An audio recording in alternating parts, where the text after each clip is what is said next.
மூச்சு போய் கத்திட்டு அப்பா ஏமாந்து பேசுறேன் சரி பாருங்க எங்க தோசமா பேசுறேன் யார் தோசமா பேசுறேன் நான் ஒரு பேசுறேன் என்ன பண்ண முடியும் சார் ஆமா அவ்வளவு பெரிய ஆளா சார் கால் மேல காலை போட்டு ஃபேன் போட்டு உட்காந்துருப்பான்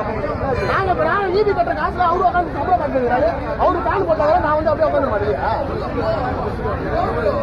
நீதி